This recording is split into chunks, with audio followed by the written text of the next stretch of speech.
Good morning. અગાઉના લેક્ચરમાં આપણે થોડા ખૂણાઓ છે જોયા હતા, આસનનો કોણ, રેખિક છોડના ખૂણાઓ, અભિકોણ. તો હવે આજે આપણે નવા તરફ છે એ જવાનું છે. મુદ્દો છે સમાંતર રેખાઓની છેદિકા. હવે આપણે પહેલાના ધોરણમાં સમાંતર અને અસમાંતર વિષય છે એ સમજી ગયા છે. સમાંતર રેખા છે કોને કહેવાય, પહેલા આપણે રિવાઇઝ કરી નાખીએ.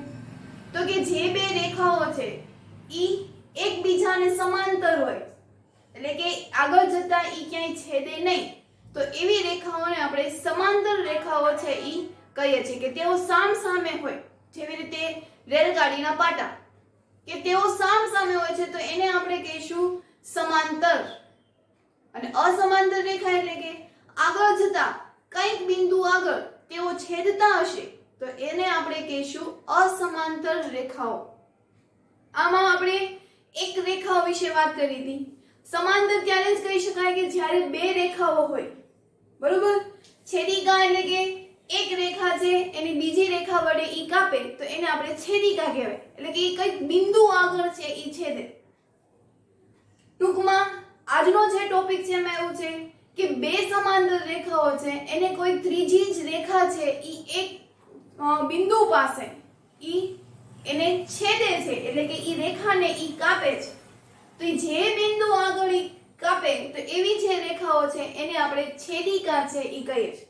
દાખલા તરીકે આ એક રેખા છે અને એક આ બીજી રેખા છે.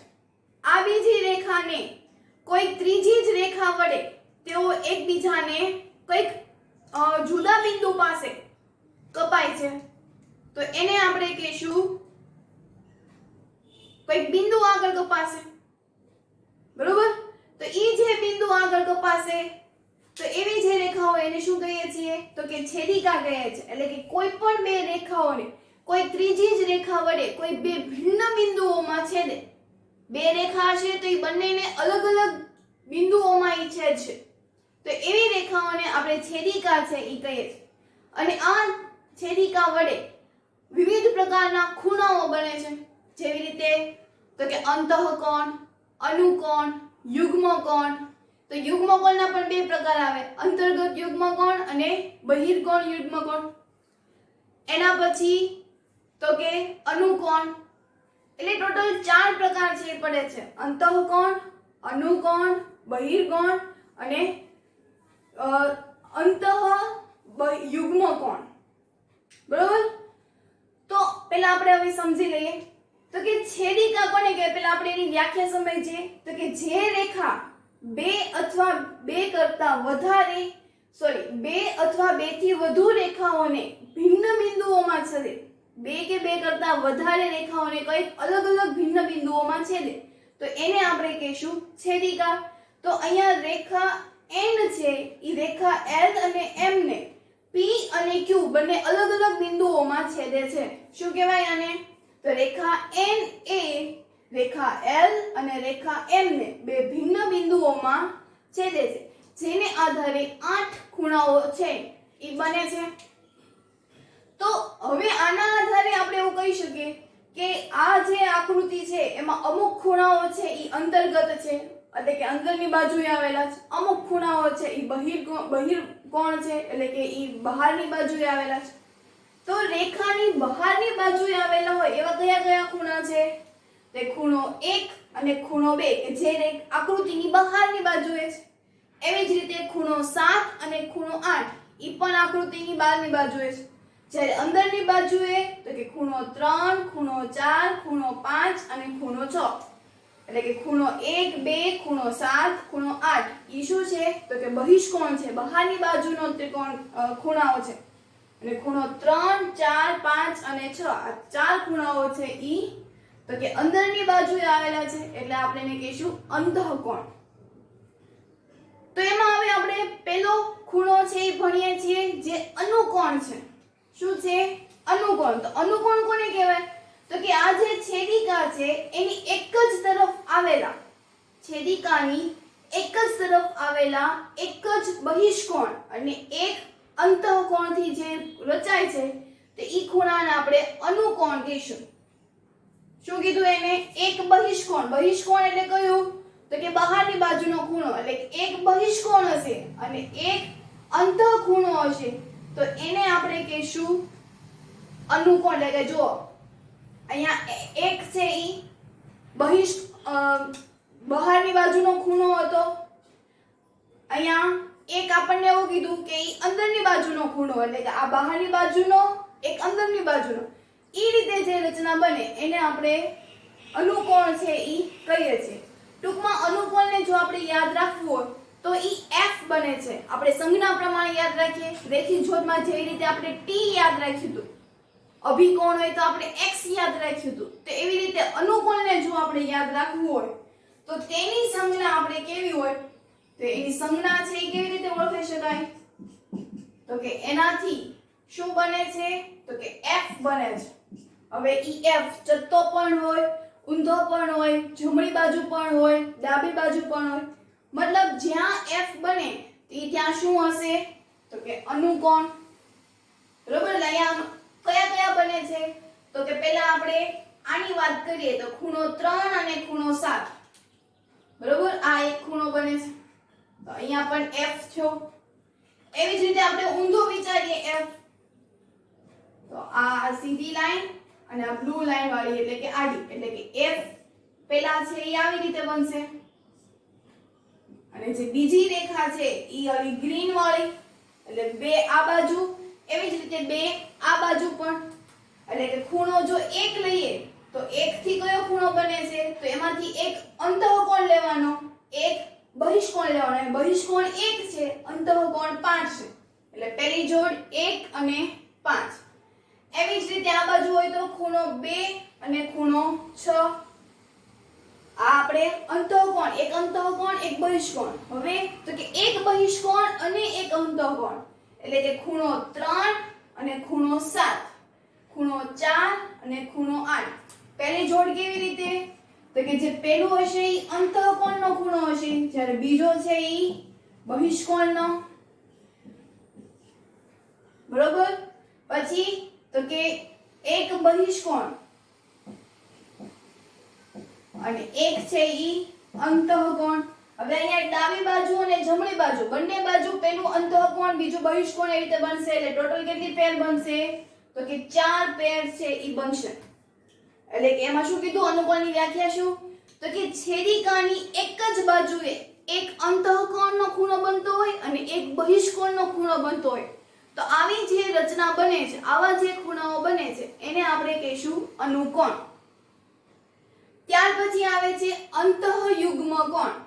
ઘણી વખત અંતઃયુગ્મ કોણને યુગ્મ કોણ પણ એકલું કહે છે, એટલે ખાસ યાદ રાખજો, અંતઃયુગ્મ કોણ હોય કે ખાલી યુગ્મ કોણ હોય, એ બંનેના નામ છે ઈ સરખા છે. તો આનાથી કેવી રીતે બને, તો કે છેદિકાની વિરુદ્ધ બાજુએ, છેદિકા છે એની વિરુદ્ધ બાજુએ આવેલા બે અંતઃકોણ કે જે રેખિક જોડના ખૂણા છે ઈ ન હોય તો તેવા ખૂણાઓને આપણે અંતઃયુગ્મ કોણ છે ઈ કહીએ છીએ. છેદિકાની વિરુદ્ધ બાજુએ આવેલા ખૂણાઓ કે જે કેવા હશે, તો કે અંતઃકોણ, એકલા અંતઃકોણ હશે, એકલા અંદરની બાજુએ હશે, પણ આ જે ખૂણાઓ છે ઈ રેખિક જોડના ખૂણાઓ બનશે નહીં. તો એવા ખૂણાઓને આપણે કહીશું અંતઃયુગ્મ કોણ. તો આ અંતઃયુગ્મ કોણ છે એની બે જોડ બને છે. સંજ્ઞા સ્વરૂપે જો આપણે એને યાદ રાખવું હોય તો એની સંજ્ઞા બનશે C. બરોબર. આવી રીતે કૌંસ ટાઈપ બનશે એટલે કે આપણે એને C સ્વરૂપે છે એ યાદ રાખીએ. સમજીએ પહેલા થોડી વાર માટે આ જે આપણે જે દર્શાવ્યા એને આપણે થોડી વાર માટે ભૂસી નાખીએ છીએ. હવે ખાસ સમજાઈ ગયું હશે કે અનુકોણ એટલે કે F. ઈ F માં એક અંદરનો ખૂણો બને અને એક બહારનો ખૂણો. ત્યાર પછી હવે આપણે સમજીએ છીએ તો અંતઃયુગ્મ કોણ. તો અંતઃયુગ્મ કોણ એટલે શું, તો કે છેદિકાની વિરુદ્ધ બાજુએ, આ બે છેદિકાઓ છે એની વિરુદ્ધ બાજુએ કે જે બંને કેવા હશે, તો કે અંતઃકોણ. હવે આ 1 અને 2, 7 અને 8 ઈ બંને કેવા ખૂણાઓ છે, બહિષ્કોણ છે. અંદરની બાજુના ખૂણાઓ એટલે કે 3 અને 5, 4 અને 6. તો તમે જો આ જે ખૂણાઓ છે એનાથી T બનતું નથી. બરોબર. એકલો આવું છે તો આવી આકૃતિથી ટી બને નહીં, એટલે કે રેખિક જોડના ખૂણાઓ તો છે જ નહીં. એટલે કે શું કીધું એને, તો કે છેદિકાની વિરુદ્ધ બાજુએ આવેલા એવા ખૂણાઓ કે જે અંદરના ખૂણાઓ હોય પણ રેખિક જોડના ખૂણાઓ બનાવતા ન હોય, તો આવાને આપણે કહીશું અંતઃયુગ્મ કોણ. એટલે તમે અહીંયા જુઓ C બને છે, એવી જ રીતે જમણી બાજુ પણ C બનશે કે તેઓ બંને અંદરની બાજુના ખૂણાઓ છે, એટલે કે અંતઃયુગ્મ કોણની બે જોડ બને. અહીંયા C બનતા નથી, એટલે કે ખૂણો 4 અને ખૂણો 6, ખૂણો 3 અને ખૂણો 5. ક્લિયર આટલું? એના પછી હવે આવશે બહિર્યુગ્મ કોણ. તો આ જે અંતઃયુગ્મ કોણ હતો એની બહારની બાજુ એટલે એનું વિરુદ્ધ બાજુ, એટલે કે જે એની છેદિકા છે એ છેદિકાની વિરુદ્ધ બાજુએ કે જે બહિષ્કોણ છે, બહારની બાજુના જે ખૂણાઓ છે પણ ઈ પણ કેવા છે, તો કે રેખિક જોડના ખૂણાઓ ન હોય, તો તેવા ખૂણાઓને આપણે બહિર્યુગ્મ કોણ કહીએ છીએ. હવે અહીં આપણે આ અંતઃયુગ્મ કોણને થોડી વાર માટે ભૂલી જઈએ, એ તો આપણે સમજી ગયા. તેની આકૃતિ આપણે છેદિકાની વિરુદ્ધ બાજુએ આવેલા બાહ્ય કોણ. હવે બાહ્ય કોણ એટલે કયા થયા? અહીંયા આ ખૂણો 1, ખૂણો 2, ખૂણો 7 અને ખૂણો 8. આ આકૃતિની બહારની બાજુના ખૂણાઓ કહેવાય કે જેઓ રેખિક જોડના ખૂણાઓ નથી.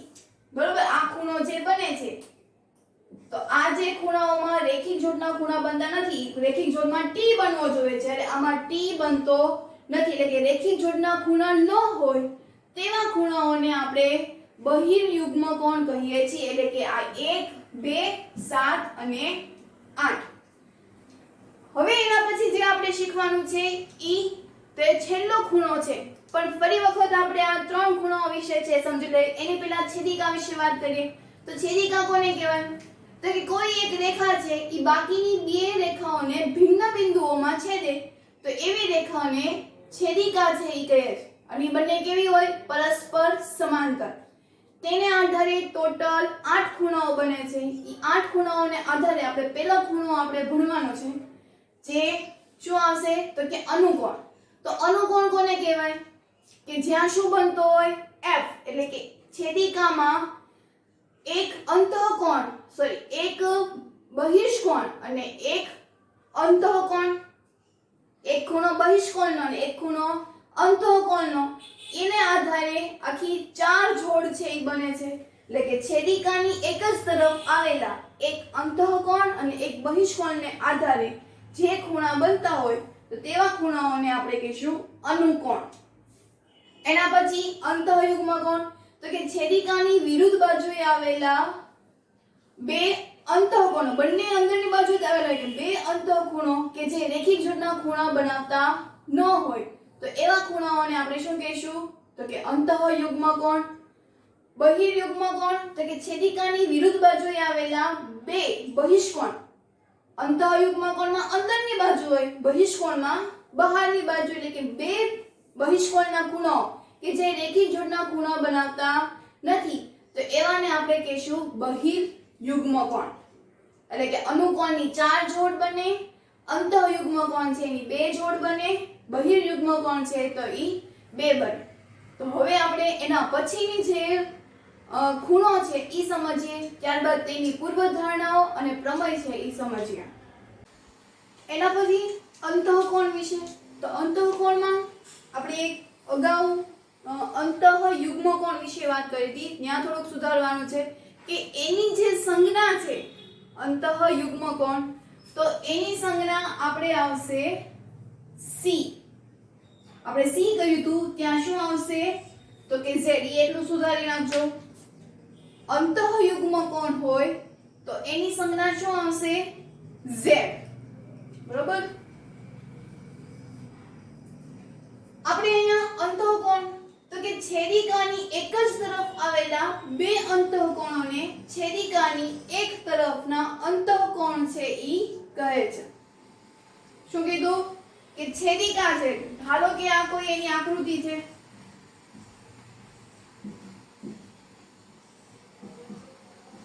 તો છેદિકાની એક જ તરફ આવેલા બે અંતઃકોણ એટલે કે એની અંદરની બાજુના ખૂણાઓ તો છેદિકાની એક જ તરફના અંતઃખૂણો હોય તો એને આધારે જે ખૂણો બને એને આપણે કહીશું અંતઃકોણ એટલે કે અહીંયા આ પ્રકારની આકૃતિ બનશે તો આમ એની સંજ્ઞા તમે જોઈ તો શું બને છે તો કે સી એની સંજ્ઞા કઈ બને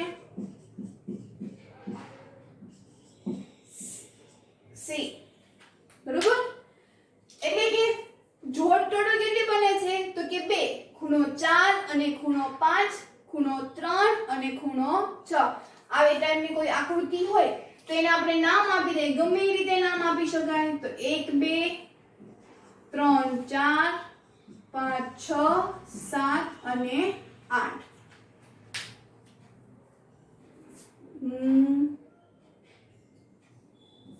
ફરીથી આપણે આકૃતિ દોરીએ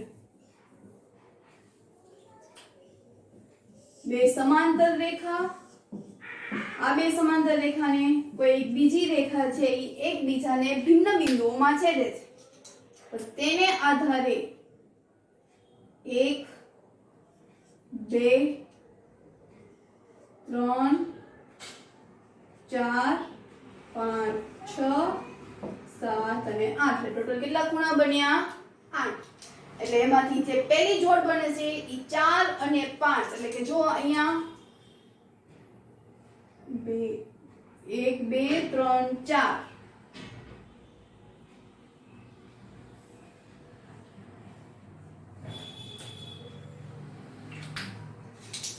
1 2 3 4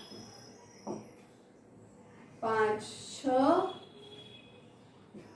7 8 નંબરિંગ છે આપણે આ આકૃતિમાં આવી રીતે આપશું એટલે કે ખૂણો 4 અને 5 જ્યાં સી બને છે એ રીતે અહીંયા પણ બને છે તો 4 અને 5 એવી રીતે 3 અને 6 આમ બે જોડ છે ઈ બને છે આમ આપણે ટૂંકમાં એટલું યાદ રાખશું કે જો આપણે સંજ્ઞા સ્વરૂપે જો યાદ રાખવી હોય તો કેવી રીતે યાદ રાખશું તો જો અનુકોણ બને તો એનો આકાર આવશે f જ્યાં આકૃતિમાં તમને f દેખાય એ ત્યાં શું હશે અનુકોણ એના પછી અંતઃકોણ તો અંતઃકોણમાં c બનશે જો આપણે અહીંયા c બને અને યુગ્મ કોણ હશે તો એમાં z બનશે જે હમણાં આપણે થોડુંક સુધાર્યું કે આપણે સંજ્ઞામાં આપણે c લખ્યું હતું પણ એક્ચ્યુઅલી ત્યાં શું આવશે z પછી વાત કરીએ તો બહિર્યુગ્મ કોણ તો કે બહારની બાજુએ આવેલા ખૂણાઓ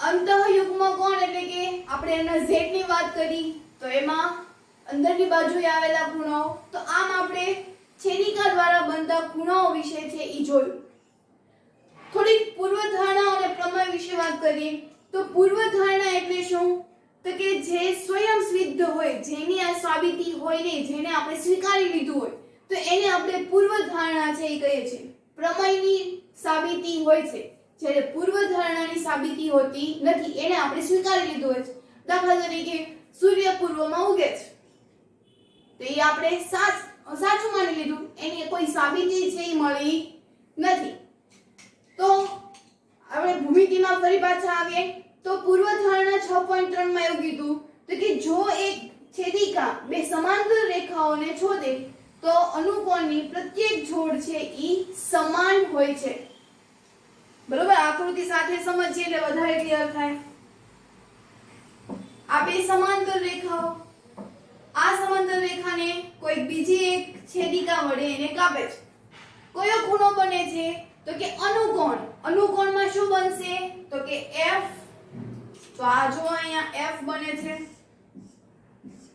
એવી જ રીતે આ બાજુ પણ એવી જ રીતે ઊંધો પણ મતલબ આ જે અનુકોણ બને છે એ બંને કેવા હોય છે તો કે સમાન હોય છે એટલે કે જો આ ખૂણો અને એક આ ખૂણો એ બંને કેવા હોય તો કે સમાન હોય જ્યાં ખૂણા બને એ બધા કેવા હોય તો કે સમાન હોય એટલે કે જો એક છેદિકા બે સમાંતર રેખાઓને એકબીજાને છેદતા હોય તો એનાથી બનતી અનુકોણની પ્રત્યેક જોડ કેવી હોય સમાન હોય જો આ છે એ 58 હશે તો આ ખૂણો પણ કેટલો હશે 58 જો આ ખૂણો 46 નો હોય તો આ ખૂણો પણ કેટલાનો બનશે 46 નો એટલે કે પ્રત્યેક જોડ કેવી હોય તો કે સમાન હોય એના પછી તો કે જો એક છેદિકા બે રેખાઓને એવી રીતે છેદે કે જેનાથી અનુકોણની પ્રત્યેક જોડ જો સમાંતર હોય તો એવી બે રેખાઓ એકબીજાને પરસ્પર સમાંતર હોય.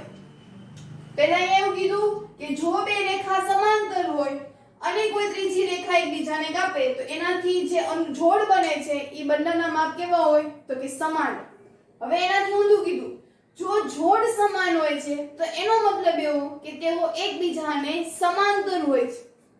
એટલે કહેવાનો મતલબ એવો કે જો વરસાદ આવ્યો હોય તો રસ્તા ભીના થયા હોય. આપણે ગુજરાતીમાં એવું કહીએ કે વરસાદ આવ્યો હોય તો રસ્તાઓ ભીના થયા હોય અથવા તો રસ્તા ભીના હોય તો વરસાદ આવ્યો હોય. એટલે કે x બરાબર y તો y બરાબર પણ x. તો આ બંને ક્લિયર એટલું. એના પછી પ્રમેય તો કે જો એક છેદિકા બે સમાંતર રેખાઓને છેદે. હવે અહીં આપણે અનુકોણ વિશે વાત કરી હતી. હવે આપણે વાત કરવાની છે અંતઃયુગ્મ કોણ એટલે કે આપણે C માટે વાત કરવાની છે. તો કે જો એક છેદિકા બે સમાંતર રેખાઓને એકબીજાને છેદતા જે ખૂણો બનાવે છે એની પ્રત્યેક જોડ કેવી હોય તો કે સમાન હોય. અંતઃયુગ્મ કોણ એટલે કે Z. તો અહીં આકૃતિમાં Z બનશે. અહીંયા આપણે દોરી આકૃતિ.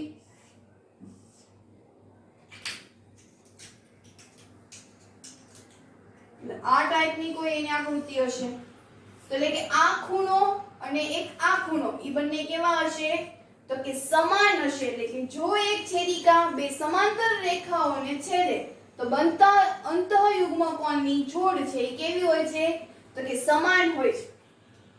એના પછી તો કે જે રેખાઓ એકબીજાને એવી રીતે છેદે જો એક છેદિકા બે રેખાઓને એવી રીતે છેદે કે જેથી બનતા અંતઃયુગ્મ કોણની જોડ જો સમાન હોય તો તેનાથી આ બે રેખાઓ એકબીજાને કેવી હોય તો કે સમાંતર હોય.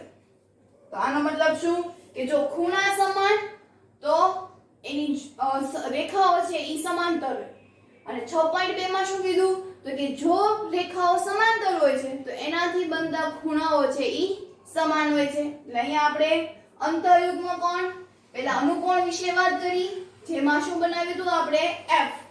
અંતઃયુગ્મ કોણ જેમાં આપણે આકૃતિમાં બનાવ્યું હતું Z. તો હવે એના પછી આવે છે અંતઃકોણ. તો અંતઃકોણ એટલે કે એમાં આપણે શું બનશે એની સંજ્ઞા શું છે તો કે C. તો એક છેદિકા છે એ બે રેખાઓને છેદતા અંતઃકોણ બને છે. આ અંતઃકોણની જોડ કેવી હોય તો કે સમાન હોય. એટલે કે એક છેદિકા બે સમાંતર રેખાઓને છેદે તો છેદિકાની એક જ તરફના અંતઃકોણની જોડ કેવી હોય છે તો કે સમાન હોય છે. આ જે આકૃતિ C ની બનશે તો એનો આ ખૂણો અને એક આ ખૂણો એ બંને કેવા હશે તો કે સમાન હશે.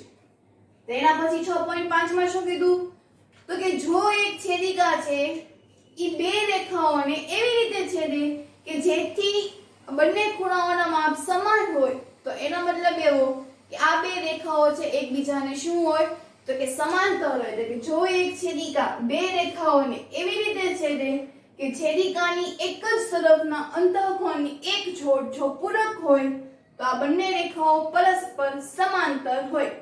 હવે પૂરક એટલે શું કીધું હતું આપણે તો કે 180 અંશ. તો અંતઃકોણમાં જ એવું થાય છે કે બે ખૂણાઓનો સરવાળો 180 થાય જ્યારે બાકીની જે છે એમાં ખૂણાઓ છે એ સરખા થાય.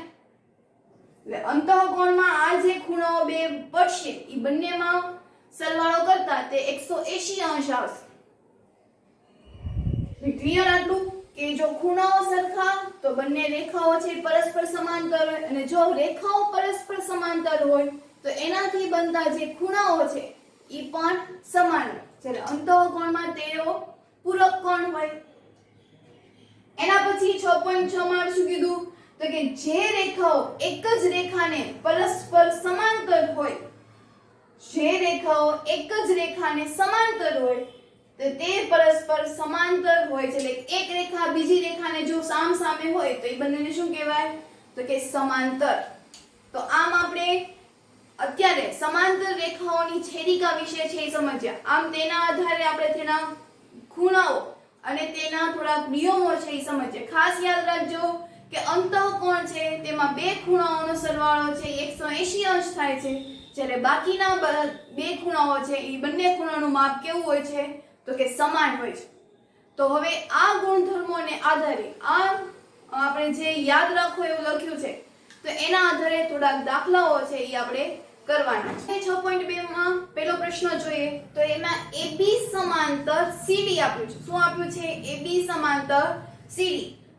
અને આ એક છેદિકા છે એના વડે ખૂણાઓ વિવિધ રચાય છે. આ જે છેદ બિંદુઓ છે એને નામ આપી દઈએ P અને Q. તો A P અને અહીંયા કોઈ બિંદુ છે જે M છે, તો A P અને M ઈ બિંદુનું માપ આપ્યું છે 50. એવી જ રીતે અહીંયા આપણે નામ આપી દઈએ N, એટલે કે C Q N ઈ બિંદુનું માપ આપ્યું છે 130. તો આપણે x અને y શોધવાનો છે. અહીંયા આપણે અંતઃકોણ, અનુકોણ, યુગ્મકોણ, બહિર્કોણ એવા વિવિધ આકારો જોયા. ઈ પહેલા અગાઉના લેક્ચરમાં આપણે અભિકોણ, રેખિક જોડ વિશે પણ વાત કરી. એટલે આ બધા દાખલાઓમાં પણ આપણે તેનો સહારો લઈને દાખલો છે એ ગણવાનો છે. તો અહીંયા આપણે વિચાર કરીએ કે ધારો કે આપણને આ પાર્ટ નથી આપ્યો, તો આ જોવો તો શું બન્યો? x બન્યો. જો આ ભાગ આપણને આટલો ભાગ નથી આપ્યો તો આ x બને છે તો કે હા. તો ઈ x માં શું હતું તો કે સામસામેની બાજુઓ કેવી હોય તો કે સમાન, એટલે કે જો આ 130 હશે તો આ પણ કેટલું આવ્યું 130. તો કે હા પહેલા આપણે સમજી લઈએ કેવી રીતે લખવું. તો આ માપ મળી ગયું 130, એટલે y ની કિંમત મળી ગઈ. તો કે હા. ત્યાર પછી હાલમાં જ આપણે એવું શીખ્યા કે અહીંયા z બને છે. z એટલે શું આવશે તો કે યુગ્મકોણ. તો કે યુગ્મકોણની જોડ છે કેવી હોય તો કે સમાન હોય. એટલે જો આ 130 બનશે તો આ x પણ કેટલું બન્યું 130 જ છે. તો જો x અને y ની કિંમત છે એ મળી ગઈ. હંમેશા યાદ રાખો કે જ્યાં પણ ખૂણો બનતો હોય ઈ બંને ખૂણાઓના માપ સમાન, એટલે કે જો આ 130 હશે તો અહીંયા જે ખૂણો બને છે એનું માપ પણ કેટલું હશે 130. એટલે અહીંયા આપણને મળી ગયું. એટલે ટૂંકમાં આપણે જેટલા ખૂણાઓ છે એ શીખ્યા છીએ ઈ ને આધારે આપણે આનું સોલ્યુશન છે એ કરવાનું છે. હવે આપણને આ સમજાઈ ગયું છે તો હવે આપણે એના લખાણ વિશે વાત કરીએ કે આવા જે ચેપ્ટર હોય છે ભૂમિતિના તો એના લખાણના માર્ક્સ હોય છે. એટલે કે જે ખૂણો બનતો હોય તો કૌંસમાં લખી નાખવાનું કે આ ખૂણો બને છે. જો અંતઃકોણ બનતો હોય તો કૌંસમાં લખવાનું કે અંતઃકોણની જોડ, યુગ્મકોણ હોય તો યુગ્મકોણની જોડ. ટૂંકમાં આ ચેપ્ટરમાં લખાણના માર્ક્સ હોય છે એટલે તમારે વ્યવસ્થિત રીતે લખવાનું છે. જેવી રીતે હું લખું છું એવી જ રીતે તમારે પણ લખવાનું છે, એટલે ખાસ યાદ રાખજો. અને આ જે 50 અંશ આપ્યું છે ઈ કોનું માપ છે તો કે ખૂણાનું માપ છે, એપી નું માપ નથી. આ એની શું થઈ ગઈ તો કે એની લંબાઈ થઈ. આ a અને p એનું શું આપણે લખીએ ap બરાબર આ 5 સેન્ટીમીટર. તો એનું માપ છે. જ્યારે તમને અંશ સ્વરૂપે આપેલું હોય એટલે ઉપર માપની ઉપર 0 એવી નિશાની હોય તો એનો મતલબ એવો કે તે ખૂણાનું માપ છે. એટલે ખાસ યાદ રાખજો કે આ 50 છે ઈ a થી p વચ્ચેનું અંતર નથી. ઈ a p અને m એટલે કે m નું માપ છે. તો હવે આપણે એનાથી આગળ વધીએ. તો અહીંયા પહેલા લખશું AB સમાંતર છે CD. AB સમાંતર છે CD. અહીં શું આપેલું છે તો કે ખૂણો APM બરાબર 50 અંશ અને ખૂણો CQN બરાબર કેટલું આપ્યું છે તો કે 130 અંશ. એના પછી તો કે હવે અહીંયા કયો ખૂણો બનતો તો 130, તો એની સામેનો પણ કેટલો બનતો તો 130. એટલે આપણે લખવું હોય શું લખાય તો કે ખૂણો CQN. ખાસ યાદ રાખજો કેવી રીતે લખીએ છીએ CQN સરખા હોય તો આપણે એને એકરૂપની નિશાની દર્શાવી શકીએ બરાબર 8મા ધોરણમાં આપણે એકરૂપતા ત્રિકોણની એકરૂપતા વિશે આપણે ભણ્યા કે જેના બધા માપ સરખા હોય તેને એકરૂપતાની નિશાની વડે દર્શાવાય એટલે કે CQN એકરૂપ છે DQX સોરી DQP ખૂણો DQP પરંતુ આપણને અહીં આપ્યું છે ખૂણો CQN બરાબર 130 અંશ તો આ CQN ની કિંમત આપણે આમાં મૂકી શકીએ તો કે હા તો કે આથી ખૂણો DQP બરાબર 130 અંશ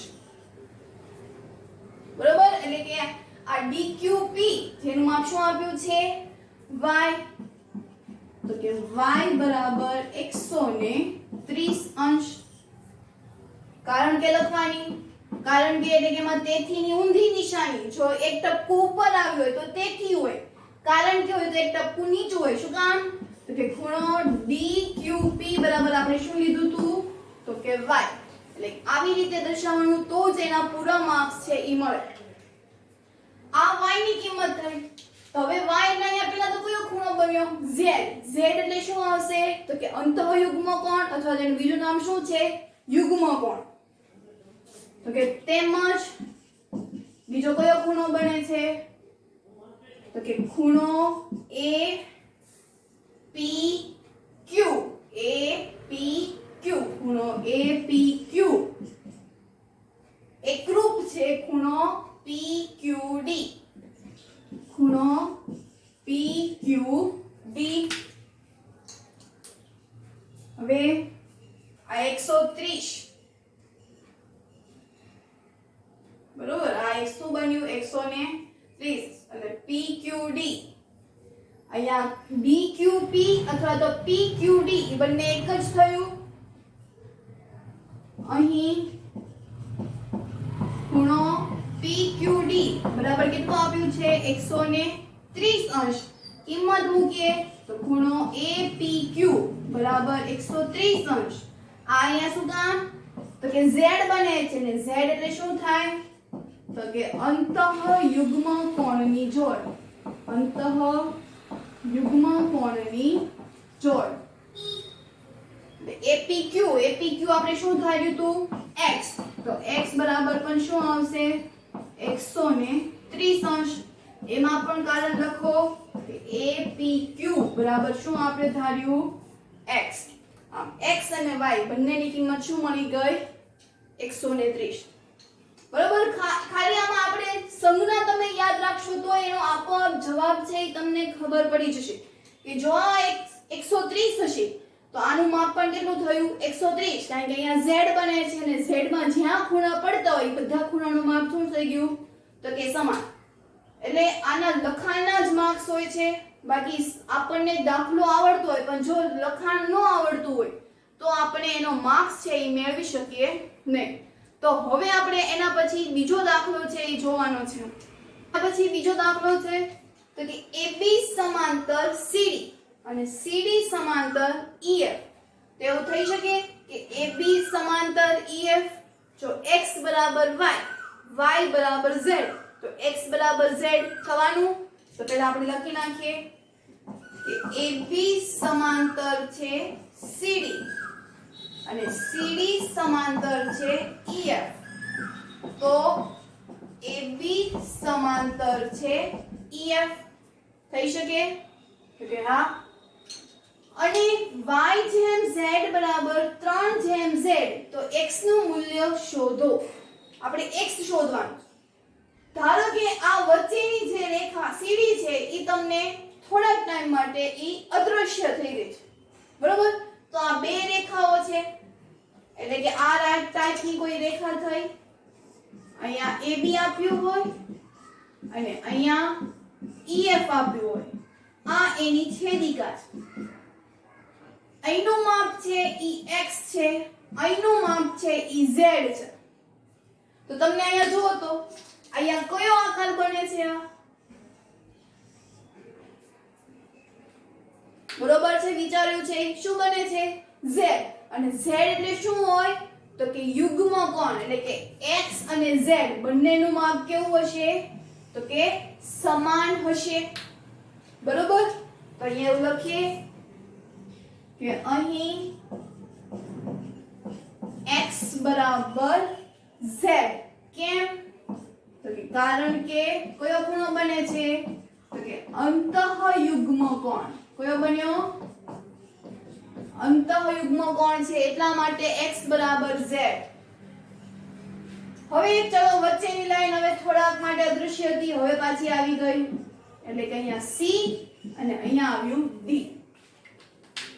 અને આ જે ખૂણો છે એનું માપ તમને આપ્યું છે y બરોબર ચલો અહીંયા આપણને y જેમ z બરાબર શું આપ્યું છે તો કે 3/7 હવે ગુણોત્તર આપ્યું છે તો પહેલા આપણે ગુણોત્તરનો સરવાળો કરવો પડે તો કે ગુણોત્તરનો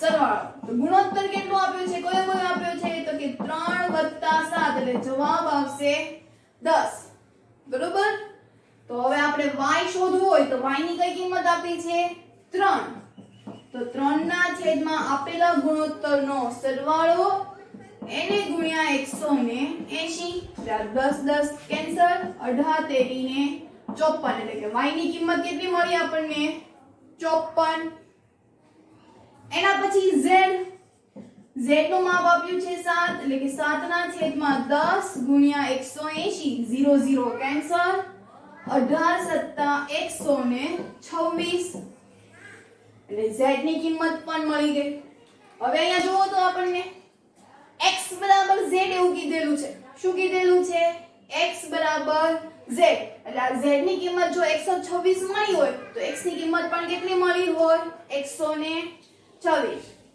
એટલે પરંતુ x બરાબર z હોવાથી x ની કિંમત પણ કેટલી થશે 126 અંશ તો જો આપણને ખાલી x ની કિંમત જ શોધીતી જે આપણને કીધું કે 126 તો આમ રેખા 2 હોય 3 હોય કે અનેક ગણી હોય તો તેના આધારે આપણે દાખલો છે ઈ કરી શકીએ તમે એટલું જ વિચારવાનું કે અહીંયા z બને છે તો કે હા તો z બનતો હોવાથી x અને z ની કિંમત કેવી હોવાની અલગ અલગ અહીંયા x અને z ઈ ભિન્ન બિંદુઓમાં છેદે છે બે રેખાઓને ભિન્ન બિંદુઓમાં છેદતું આ ખૂણો છે તો બંને ખૂણો કેવો હોય તો કે સમાન એટલે કે x બરાબર z શું કામ તો કે અંતઃયુગ્મ કોણની જોડ છે એટલે એના પછી તો કે આપણને આપ્યું છે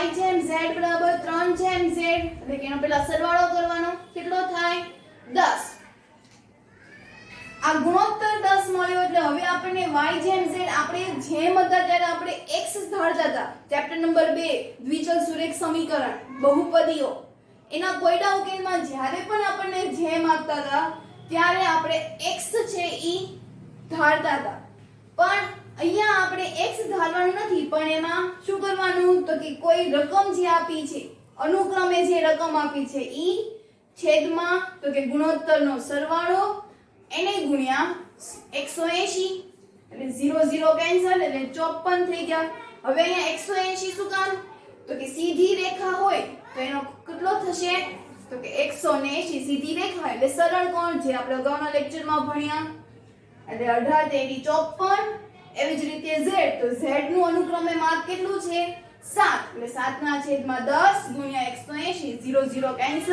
18 + 126 અહીંયા સુધી ક્લિયર એના પછી ફરી પાછું અહીંયા વિચારો કે અહીંયા આપણને x બરાબર z મળ્યું તો અહીંયા જો x ની કિંમત 126 હોય તો z બરાબર પણ 126 થાય જો z બરાબર 126 હોય તો x ની કિંમત પણ 126 છે એ થાય તો હોમવર્કમાં આજનું જેટલું બોર્ડ વર્ક છે બધે બધું ફેરબુકમાં લખવાનું ત્યારબાદ પ્રેક્ટિસ વર્કમાંથી સ્વાધ્યાય 6.2 નો પ્રશ્ન 1 અને પ્રશ્ન 2 એ તમારે હોમવર્કમાં છે એ કરવાનો છે આ જે મેથડ કરી છે આપણે જે રીતે ગણતરી કરી છે એ રીતે જ તે ગણતરી કરીને છે એ હોમવર્કમાં મોકલવાનું છે તો અહીંયા આપણે આજનો લેક્ચર છે એ પૂર્ણ કરીએ